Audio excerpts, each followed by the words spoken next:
রাজধানীর মিরপুরে পোশাক কারখানা ও কেমিক্যাল গুদামে আগুন, 16 জনের মৃত্যু। ছবি হাতে প্রিয়জনদের খুঁজছেন স্বজনরা। ডিএনএ টেস্ট ছাড়া পরিচয় শনাক্ত করা সম্ভব নয়। পিআর পদ্ধতিতে নির্বাচনের দাবিতে কিছু দলের আন্দোলন গ্রহণযোগ্য নয় বললেন মির্জা ফখরুল।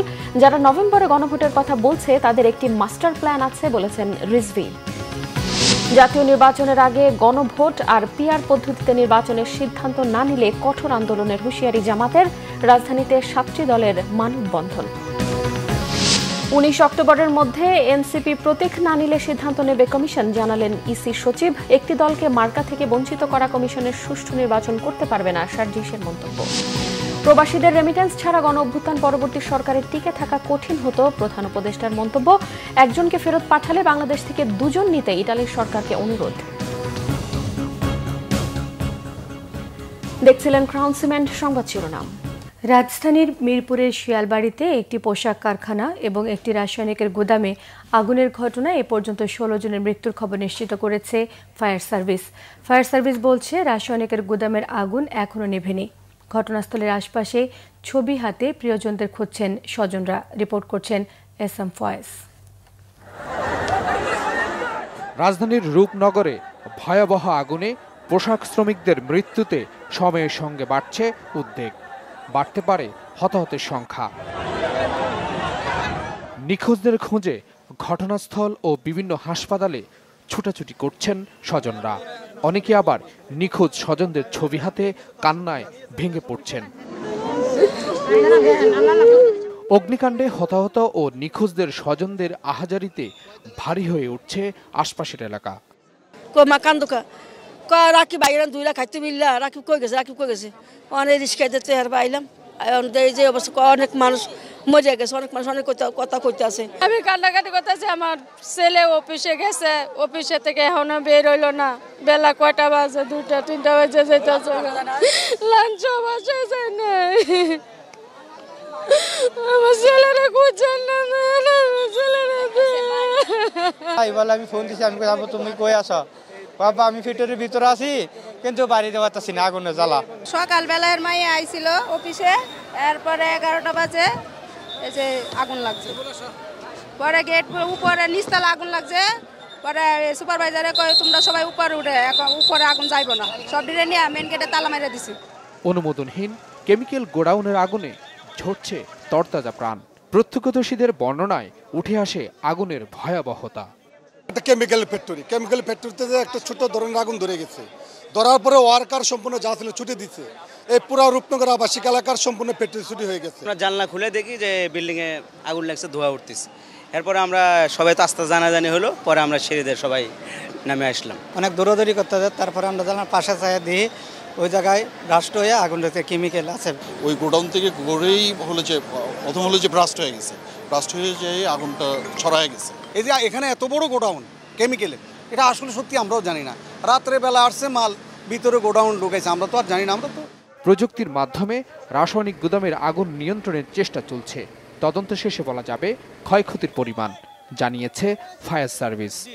প্রথম দিকে আমরা আসার আগেও বোধহয় ভুল করে অনেকে পানি দিয়ে ফেলেছিল ওই কেমিক্যাল গোডাউনে, যার কারণে প্রচণ্ড রিয়াকশন হয়েছে। আর আপনারা দেখে থাকবেন যে এখানে ধোঁয়াতে আমরা ধারণা করছি বিষাক্ত ধোঁয়া। এই জন্য আমরা বলেছি হেলথ হ্যাজার্ড, এখানে কাউকে থাকা যাবে না। আমরা সার্চিং করছি, বাট আপাতত মনে হচ্ছে এটার অনুমোদন হয়তো নাই, তবে আমরা সার্চিং করে দেখতে হবে, জানতে হবে। ঘটনাস্থল ঘিরে রেখেছে ফায়ার সার্ভিস, পুলিশ, র্যাব ও সেনাবাহিনীর সদস্যরা। কাউকে ভেতরে ঢুকতে দেওয়া হচ্ছে না। তারপরও ওই ভবনের আশপাশে ভিড় করছে উৎসুক জনতা। SM Faiz, Bangla Vision, Dhaka. এদিকে রাজধানীর মিরপুরে শিয়ালবাড়িতে অগ্নিকাণ্ডে মারা যাওয়া 16 জনের মরদেহ ঢাকা মেডিকেল কলেজ হাসপাতালের জরুরি বিভাগের মর্গে রাখা হয়েছে। ফায়ার সার্ভিস কর্তৃপক্ষ মরদেহগুলোকে হাসপাতাল কর্তৃপক্ষের কাছে হস্তান্তর করেন। রাত 8টার পর 3টি অ্যাম্বুলেন্সে করে মরদেহগুলো হাসপাতালের জরুরি বিভাগের সামনে এসে থামে। এরপর একে একে 3টি অ্যাম্বুলেন্স থেকে মরদেহগুলো বের করে জরুরি বিভাগের মর্গে নেওয়া হয়। এ সময় আগুনের ঘটনায় নিখোঁজ ব্যক্তিদের স্বজন ও উৎসুক জনতা হাসপাতালের সামনে ভিড় করে। ফায়ার সার্ভিস কর্তৃপক্ষ জানিয়েছে এখনো মৃতদেহগুলোর পরিচয় শনাক্ত করা যায়নি। এখানে শুধুমাত্র ভিকটিম 16টা ভিকটিম আনা হয়েছে। আমরা এগুলো ভিকটিমগুলো আমাদের ফার্স্টে 3টা অ্যাম্বুলেন্সের মাধ্যমে এখানে আনা হয়েছে। এগুলো আমরা আমাদের এখানে যে ডাক্তার এবং পুলিশের কাছে আমরা হ্যান্ড ওভার করছি। কত ডাক্তার না কোনো নাম পরিচয় জানা যায় না। টোটাল 16টা, এটা পরবর্তী জানা যাবে। আমরা জাস্ট ভিকটিম এনে আমরা হ্যান্ড ওভার করছি ডাক্তারের কাছে, ডাক্তারে বলবে। বিএনপি মহাসচিব মির্জা ফখরুল ইসলাম আলমগীর বলেছেন, আগামী নির্বাচনের উপর দেশের অর্থনীতি এবং রাজনীতি নির্ভর করছে। স্বৈরাচারের আমলে সামগ্রিকভাবে বিএনপি নেতাকর্মীরা সবচেয়ে নির্যাতিত হয়েছেন বলেও মন্তব্য করেছেন তিনি। মির্জা ফখরুল আরও বলেন, একই দিনে গণভোট এবং জাতীয় নির্বাচন চায় বিএনপি। পিআর পদ্ধতিতে নির্বাচনের দাবিতে কিছু দলের আন্দোলনের সমালোচনা করেছেন মির্জা ফখরুল। রিপোর্ট করছেন সিকান্দার ইমান। মঙ্গলবার বিকেলে ঠাকুরগাঁ সদর উপজেলা ও রুহিয়া থানা বিএনপির বর্ধিত সভা হয় ঠাকুরগাঁ জেলা শিল্পকলা একাডেমি মিলনায়তনে। এতে প্রধান অতিথির বক্তব্যে মির্জা ফখরুল ইসলাম আলমগীর বলেন, বিএনপির প্রায় 60 লাখ নেতাকর্মীর বিরুদ্ধে মিথ্যা মামলা দেয়া হয়েছিল বিগত দিনে। 20,000 নেতাকর্মীকে হত্যা ও 3 জন এমপি সহ 1700 নেতাকর্মীকে গুমের তথ্য দেন বিএনপি মহাসচিব। এই যে অত্যাচার, এই যে নির্যাতন, আমাদের নেতা তারেক রহমান সাহেব তাকেও মিথ্যা মামলায় জড়িয়ে তার দেশের থেকে তাকে নির্বাসিত করা হয়েছিল। তিনি এখনো দেশে ফিরে আসতে পারেন। আগামী নির্বাচন সেই জন্যই আমাদের কাছে অত্যন্ত গুরুত্বপূর্ণ যে আমরা আবার গণতান্ত্রিক একটা ব্যবস্থায় ফিরে যেতে চাই। আমাদের মানুষ নির্বাচন চায়। তারা এই 15-16 বছর যে ভোট দিতে পারেনি, আবার তারা ভোট দিয়ে তাদের নিজস্ব প্রতিনিধি নির্বাচিত করতে চায়। এ সময় গণভোটের বিষয়েও কথা বলেন মির্জা ফখরুল ইসলাম আলমগীর। দুর্ভাগ্যক্রমে আমাদের যারা সংগ্রাম করেছেন, লড়াই করেছেন, তাদের মধ্যে অনেকেই বিভিন্ন রকম মত পোষণ করছেন। এটা হতেই পারে। তার জন্য সেটাকে লক্ষ্য করে, সেটাকে কেন্দ্র করে আমরা আন্দোলন করার রাস্তায় এটা কোনো মতেই গ্রহণযোগ্য নয়। কারণ যে দাবিগুলো তারা তুলছেন, সেই দাবিগুলো নির্বাচনের পরে যে পার্লামেন্ট করতে হবে, সেই পার্লামেন্টই সিদ্ধান্ত নিতে পারবে। সংস্কার কমিশনে আমরা বলেছি যে একদিনেই নির্বাচন হবে, সেদিনই আমি গণভোটের প্রস্তাবে রাজি হয়েছি। জেলা বিএনপির সভাপতি মির্জা ফয়সাল আমিনের সভাপতিত্বে বর্ধিত সভায় উপস্থিত ছিলেন জেলা বিএনপির সাধারণ সম্পাদক পয়গাম আলী, সদর উপজেলা বিএনপির সভাপতি আব্দুল হামিদ ও পৌর বিএনপির সভাপতি শরীফুল ইসলাম শরীফ সহ বিভিন্ন স্তরের নেতাকর্মীরা। সিকান্দার রেমান, বাংলা ভিশন, ঢাকা। ভোট দিলে বেহেশতে যাওয়া যাবে, এমন প্রচারণাকে জনগণের সঙ্গে প্রতারণা হিসেবে আখ্যা দিয়েছেন বিএনপির সিনিয়র যুগ্ম মহাসচিব রুহুল কবির রিজভী। তিনি বলেন, সমাজকে কিছু ভ্রান্ত মানুষ ইসলামের নাম করে বিপথে পরিচালিত করতে চাইছে। ধর্মীয় মূল্যবোধকে বিকৃত করে রাজনৈতিক ফায়দা লুটতেই এসব বলা হচ্ছে। জাতীয় প্রেসক্লাবে জাতীয়তাবাদী উলামায়ে দলের প্রতিষ্ঠাবার্ষিকী উপলক্ষে আলোচনা সভায় এসব কথা বলেন তিনি। রিজভী বলেন, রাজনৈতিক স্বার্থ সিদ্ধির জন্য ধর্মকে ব্যবহার করা অত্যন্ত বিপজ্জনক। বিএনপির এই মুখপাত্র অভিযোগ করেন, জামায়াত ডিজিটাল প্রযুক্তি ব্যবহার করে বিভ্রান্তিমূলক প্রচারণা চালাচ্ছে। তারা সোশ্যাল মিডিয়ায় মিথ্যাচার, কটূক্তি ও কুরুচিপূর্ণ কথা ছড়ানোর বাহিনী গড়ে তুলেছে। রিজভী আরও বলেন, যারা নভেম্বরে গণভোটের কথা বলছেন তাদের একটি মাস্টার প্ল্যান আছে। তারা শর্ত দিয়ে বিভ্রান্ত করছে। উদ্দেশ্য জাতীয় নির্বাচন দেরি করা।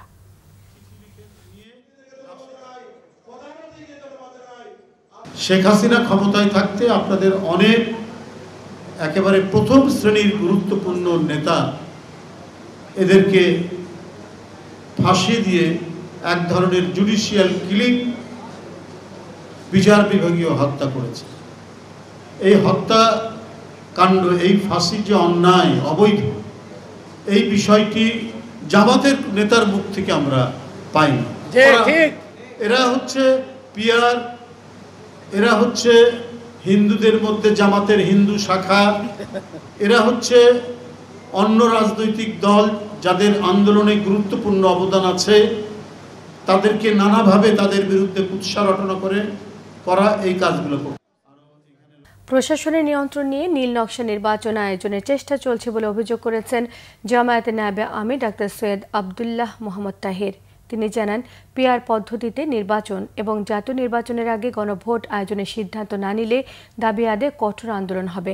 আর ইসলামী আন্দোলনের মুখপাত্র গাজী আতর রহমান জানান, একটি দলকে ক্ষমতা নিতে মেকানিজম করছে নির্বাচন কমিশন। বিস্তারিত থাকছে মুহিবুল্লাহ মুহিবের রিপোর্টে।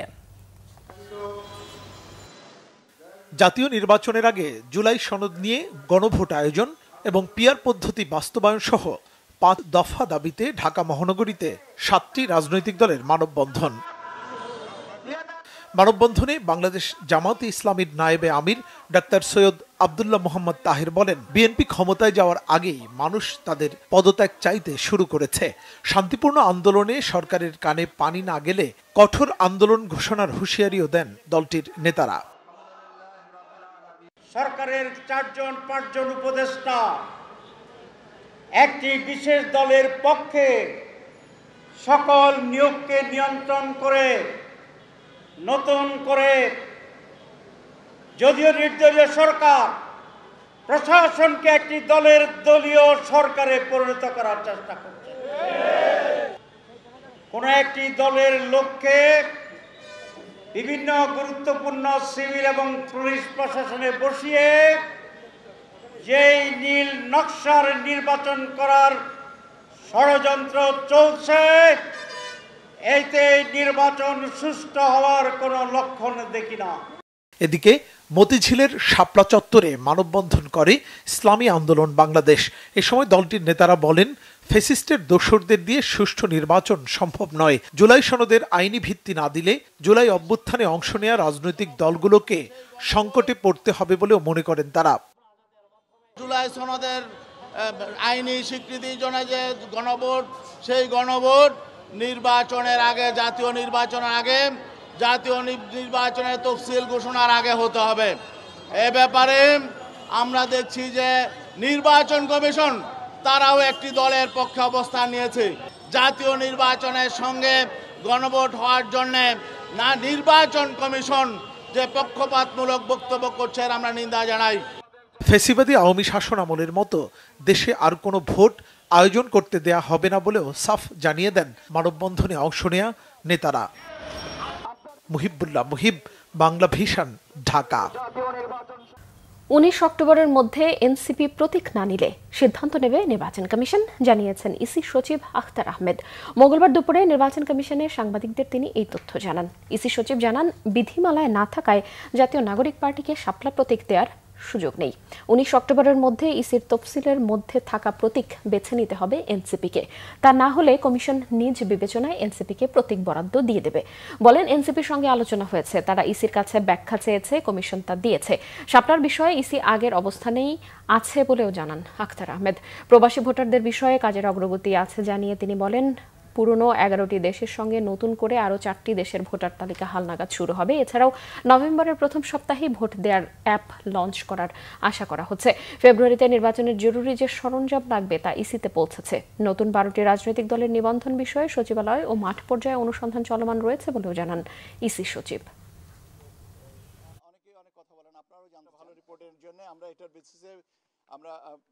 আমরা একটা চিঠি দিয়েছি ওনাদেরকে যে আগামী 19 তারিখের ভিতরে ওনারা বিকল্প ওনাদের চাহিত প্রতীক জানাবেন। যদি এটা 19 তারিখের ভিতরে না জানান তাহলে স্বীয় বিবেচনায় নির্বাচন কমিশন এ বিষয়ে প্রতীক সিদ্ধান্ত নেবে। জাতীয় নাগরিক পার্টি এনসিপির উত্তরাঞ্চলের মুখ্য সংগঠক সার্জিস আলম বলেছেন যে নির্বাচন কমিশন অন্যায়ভাবে একটি দলকে মার্কা থেকে বঞ্চিত করতে পারে, সে নির্বাচন কমিশন কখনোই স্বাধীন, সুষ্ঠু এবং নিরপেক্ষ নির্বাচন দিতে পারে না। সন্ধ্যায় জাতীয় নাগরিক পার্টির ময়মনসিংহ জেলার সাংগঠনিক সমন্বয় সভায় প্রধান অতিথির বক্তব্যে তিনি মন্তব্য করেন। তিনি আরও বলেন, টাকার বিনিময়ে মনোনয়ন দেওয়ার যে সংস্কৃতি চলছে, সে দূষিত সংস্কৃতিতে যেতে চায় না তার দল। প্রতিটি আসনে প্রার্থী দেওয়ার লক্ষ্যে সাংগঠনিকভাবে এনসিপি কাজ করে যাচ্ছে বলেও জানিয়েছেন দলটির অন্যতম এই নেতা।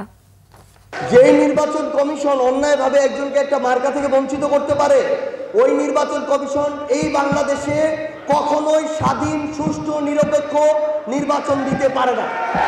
নির্বাচন কমিশন অবশ্যই এনসিপিকে শাপলা প্রতীক দিবে এবং সেই শাপলা নিয়ে এনসিপি আগামী নির্বাচনে অংশগ্রহণ করবে। একজনকে ফেরত পাঠালে তার পরিবর্তে বাংলাদেশ থেকে দুজনকে নিতে ইতালির প্রতি অনুরোধ জানিয়েছেন প্রধান উপদেষ্টা ডক্টর মোহাম্মদ ইউনূস। তিনি বলেন, প্রবাসীদের রেমিটেন্স ছাড়া গণ অভ্যুত্থান পরবর্তী সরকারের টিকে থাকা কঠিন হতো। ইটালির রাজধানী রোমে প্রবাসীদের সাথে মতবিনিময় অনুষ্ঠানে ডক্টর ইউনূস এই মন্তব্য করেন। প্রধান উপদেষ্টা জানান, রেমিটেন্সের প্রভাবে তলানিতে থাকা দেশের অর্থনীতি স্বাভাবিক হতে শুরু করেছে। রিপোর্ট করছেন সৈয়দ আব্দুল মুহিত। ইতালির রাজধানী রোম সফরে প্রবাসীদের সাথে মতবিনিময় করেছেন প্রধান উপদেষ্টা ডক্টর মোহাম্মদ ইউনূস। গণ অভ্যুত্থান পরবর্তী বাংলাদেশের গতি নির্ধারণ অর্থনৈতিক চালিকা শক্তি হিসাবে ভূমিকা রাখায় প্রবাসীদের প্রতি কৃতজ্ঞতা প্রকাশ করেন। অভ্যুত্থানের যে সময় আমরা যে সরকার পেলাম, যে অবস্থা পেলাম, এটা লন্ডমন্ড অবস্থা, টাকা পয়সা সব খালি, চলাফেরার কোনো বেতন দেবার উপায় নাই, মানুষের টাকা পরিশোধ করার উপায় নাই, আন্তর্জাতিক পরিশোধ করার উপায় নাই, একদম তলানিতে আমরা। তো বুঝতে পারছিলাম না যে কোথার থেকে আমরা রওনা হব, কোথার থেকে আমরা কাজ করব। তো তখন আমাদের একটা আস্থা আসলো যে আপনাদের রেমিটেন্স, এই রেমিটেন্স না হলে এই সরকার টিকে থাকা বড় মুশকিল হতো, যে কীভাবে এই সরকার চালাবে কী করে। এই আন্তর্জাতিক যে লেনদেনের অবস্থা কাহিল হয়ে গেছিলো। এখন সেটার জন্য আপনাদের কাছে কৃতজ্ঞতা জানাচ্ছি, একদম জোরে একটা হাততালি দিয়ে সবার জন্য। তিনি জানান, ইতালিতে প্রবাসীদের ভিসা জটিলতা নিরসনে দেশটির প্রধানমন্ত্রী জর্জা মেলোনিকে অনুরোধ করেছেন। আগামী ডিসেম্বরে মেলোনির বাংলাদেশ সফরকালে বিষয়টি আরও জোরালোভাবে উত্থাপন করা হবে বলে জানান প্রধান উপদেষ্টা।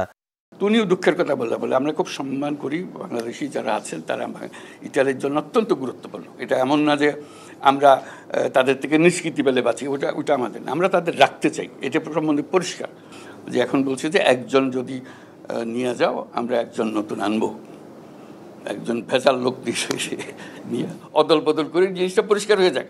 অর্থাৎ জিনিসটা পরিষ্কার, তাদেরও ইচ্ছাও পরিষ্কার, আমরাও চাই যে পরিষ্কার।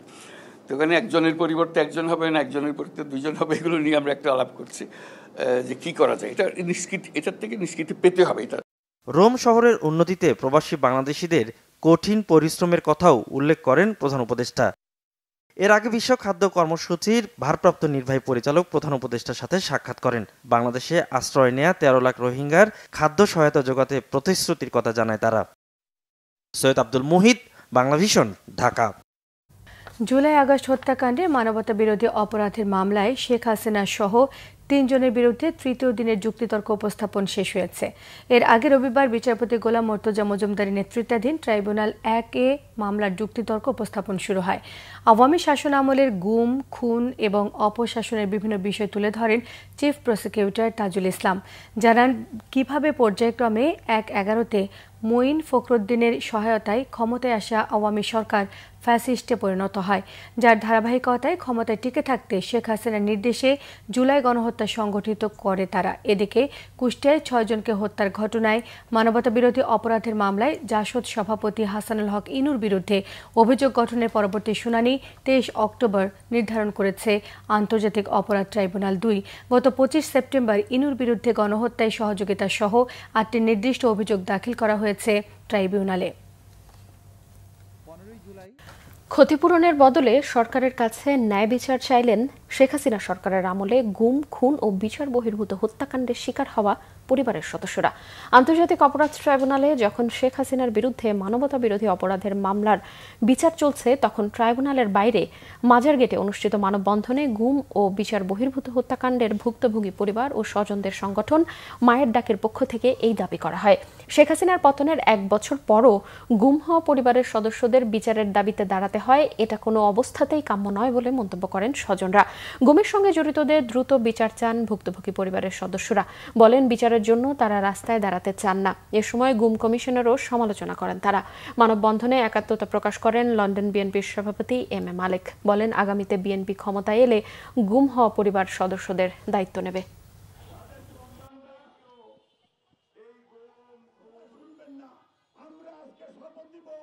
যারা গুম হয়েছে তার পরিবার এবং যারা খুন হয়েছে তাদের সাথে যারা বিশ্বাসঘাতকতা করবে, যে দল যে গোষ্ঠী হোক, তার বিরুদ্ধে আমাদের অবস্থান থাকবে ইনশাআল্লাহ। আমাদের জন্য অত্যন্ত লজ্জার, আমাদেরকে আজকে ওই কথা বলতে আসতে হচ্ছে, আপনাদের কাছে, আপনাদের সামনে আসতে হচ্ছে, এবং আমরা চাই প্রত্যেকটা পরিবার তাদের সন্তানদের সাথে কি হয়েছে সেই সন্ধানটা পাক। এদিকে গুম, খুন সহ মানবতা বিরোধী অপরাধের অভিযোগে আটক সেনা কর্মকর্তাদের সেনা আইনে বিচারের দাবি করেছেন এক্স ফোর্সেস অ্যাসোসিয়েশন নামে একটি সংগঠনের নেতারা। তড়িঘড়ি করে আইসিটি আইন সংশোধন করে বিচার হলে তা প্রশ্নবিদ্ধ হবে বলে অভিমত তাদের। আটক সেনা কর্মকর্তারা ডিজিএফআই, এনএসআই কিংবা র্যাবে থাকতে অপরাধ করায় তার দায় সেই সময়ের প্রধানমন্ত্রী বলে দাবি করেছেন তারা। আন্তর্জাতিক অপরাধ আইনে সেনা কর্মকর্তাদের বিচার হলে তারা ভবিষ্যতে পার পেয়ে যাবেন বলে দাবি করেছেন এক্স ফোর্সেস অ্যাসোসিয়েশনের নেতারা। ঢাকা রিপোর্টার্স ইউনিটিতে সংবাদ সম্মেলনে সাবেক সেনা কর্মকর্তারা জানান, আর্জেন্টিনা এবং পেরু সহ বিশ্বের বিভিন্ন দেশে সেনা কর্মকর্তাদের সেনা আইনে বিচার হয়েছে। সেনাবাহিনী নিয়ে কোনো গুজব না ছড়ানোর আহ্বানও জানিয়েছেন তারা।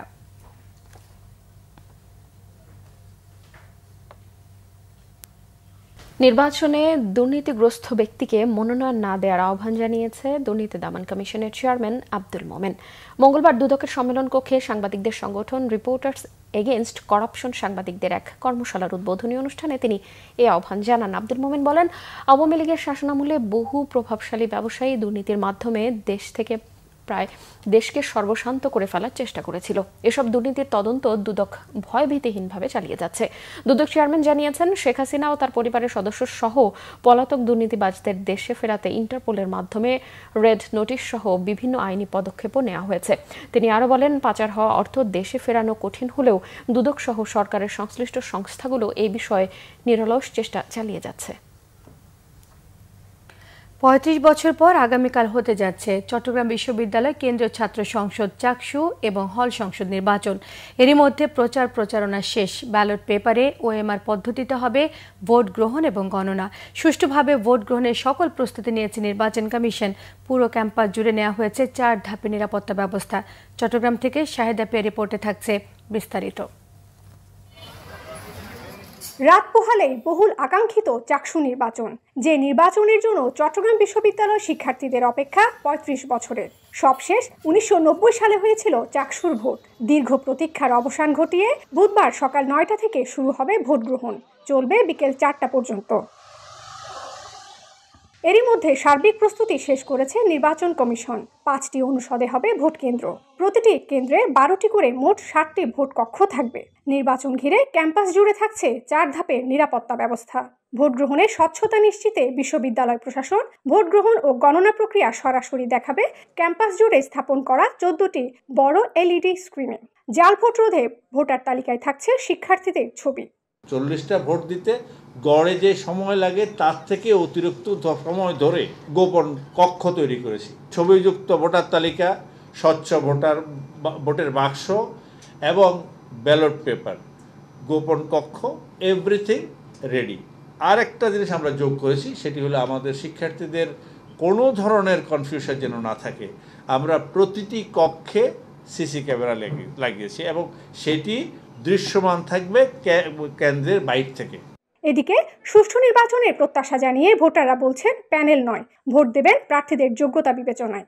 আমাদের যে প্রার্থীরা আছে সবাই আর কি মোটামুটি অনেক কোয়ালিটিফুল এবং তারা সিস্টেম বেজ রাজনীতি করে। কেউ ভোট দেওয়া মানে বাকি থাকবে না, ভোট দিতে আসা। শহর থেকেও সবাই আসবে ভোট দিতে, তারা নিজেদের যোগ্য প্রার্থীকে বাছাই করে নেবে। চাকসুর মাধ্যমে কোনো নির্দিষ্ট দল ক্ষমতায় গিয়ে যেন মানে চাকসুটাকে বিনষ্ট করতে না পারে।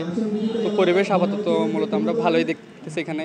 চাকসু নির্বাচনে মোট ভোটার ২৭,৫১৬ জন। কেন্দ্রীয় সংসদে ২৬টি পদের বিপরীতে প্রতিদ্বন্দ্বিতা করছেন ৪১৫ জন প্রার্থী এবং হল ও হোস্টেল সংসদে যথাক্রমে ১৪ ও ১০টি পদের বিপরীতে প্রতিদ্বন্দ্বিতা করছেন ৪৯৩ জন। শাহেদা পিয়া, বাংলা ভিশন, চট্টগ্রাম। কোর্টে জামিনপ্রাপ্ত ব্যক্তিদের জামিন প্রক্রিয়া সহজ করতে অনলাইন বেল সিস্টেম চালু করতে যাচ্ছে আইন মন্ত্রণালয়, জানিয়েছেন আইন বিচার ও সংসদ বিষয়ক উপদেষ্টা ডক্টর আসিফ নজরুল। ভবিষ্যতে দেশে আইন ও বিচার ব্যবস্থাকে আরও শক্তিশালী করার লক্ষ্যে মঙ্গলবার সকালে সুপ্রিম কোর্ট অডিটোরিয়ামে বাংলাদেশ ইউএনডিপি আয়োজিত নতুন আইনজীবীদের ইন্টার্নশিপ অনুষ্ঠানে এ তথ্য জানিয়েছেন তিনি বলেন, জামিনপ্রাপ্ত ব্যক্তিদের জামিন পাওয়ার আগে 12টি ধাপ অতিক্রম করতে হয়। এ সকল ধাপে টাকাও খরচ করতে হয়। তাই ভোগান্তি কমাতে অনলাইন বেল সিস্টেম চালু করায় জামিন প্রক্রিয়া দ্রুত এবং সহজ হবে বলেও জানিয়েছেন তিনি। বাণিজ্য মন্ত্রণালয়ের অনুমোদন ছাড়া ভোজ্য তেলের দাম বাড়ানোর এখতিয়ার ব্যবসায়ীদের নেই বলে জানিয়েছেন বাণিজ্য উপদেষ্টা শেখ বশির উদ্দিন।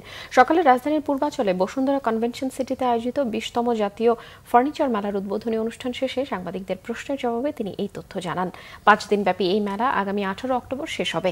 মেলায় মোট 48টি ফার্নিচার কোম্পানির 278টি স্টল জায়গা পেয়েছে। প্রতিদিন সকাল 10টা থেকে রাত 9টা পর্যন্ত মেলা উন্মুক্ত থাকবে। বাণিজ্য উপদেষ্টা বলেন, এ বছরের শেষ নাগাদ বা নতুন বছরের শুরুতে দেশে বিনিয়োগের পরিবেশ অনুকূলে আসবে বলে আশাবাদ ব্যক্ত করেন।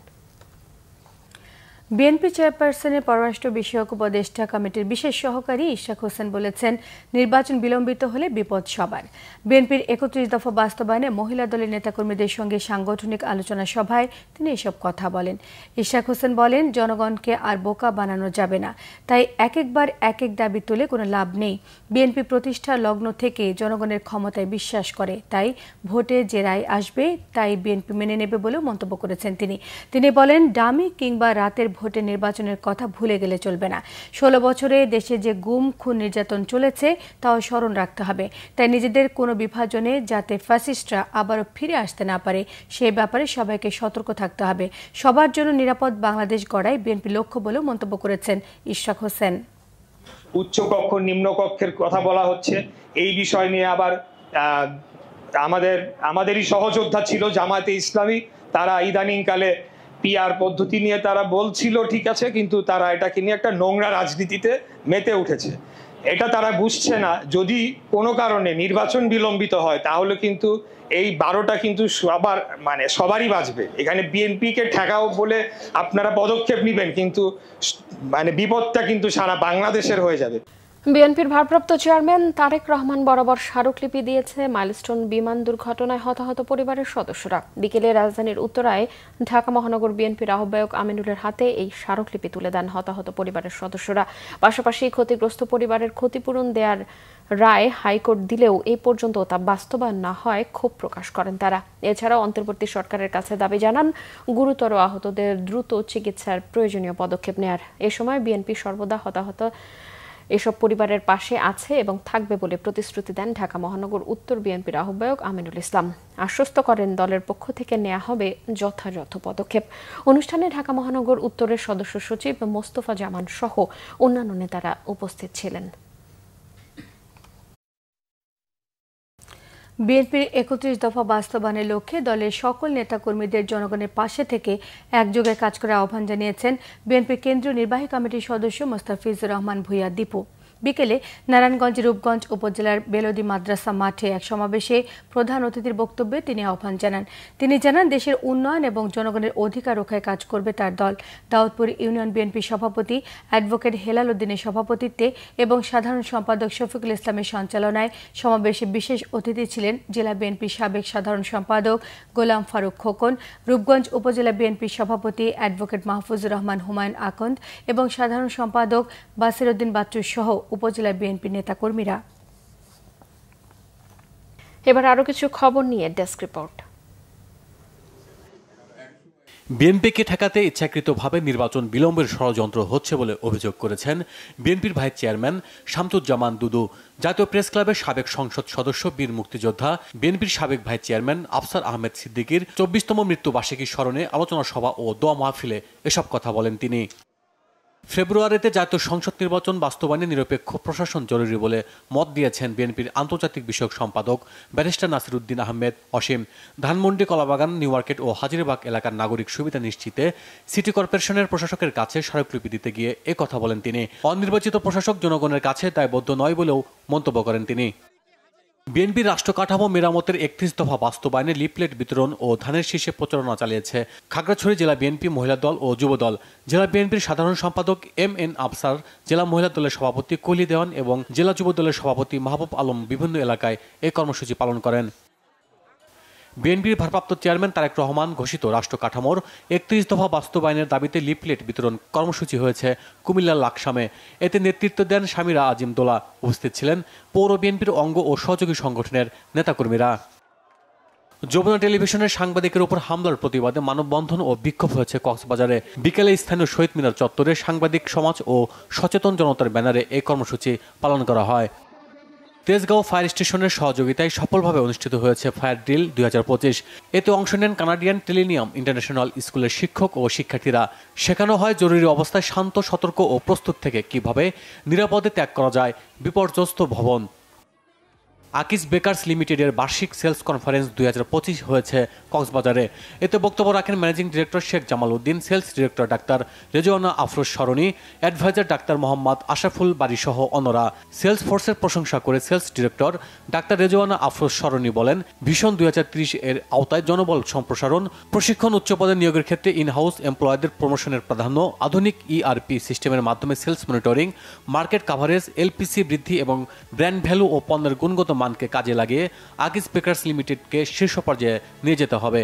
মানসম্মত, সুস্বাদু ও নিরাপদ খাদ্যপণ্য সরবরাহের জন্য আকিস বেকার্স লিমিটেড সুপরিচিত এবং তা অক্ষুণ্ণ রাখতে অঙ্গীকারবদ্ধ বলেও জানান প্রতিষ্ঠানটির ম্যানেজিং ডিরেক্টর শেখ জামিল উদ্দিন।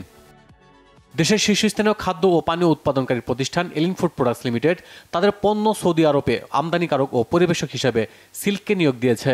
দিনটি উপলক্ষে একটি চুক্তি স্বাক্ষরিত হয়েছে রাজধানীর তেজগাঁওয়ে অবস্থিত শপ আপ এর প্রধান কার্যালয়ে।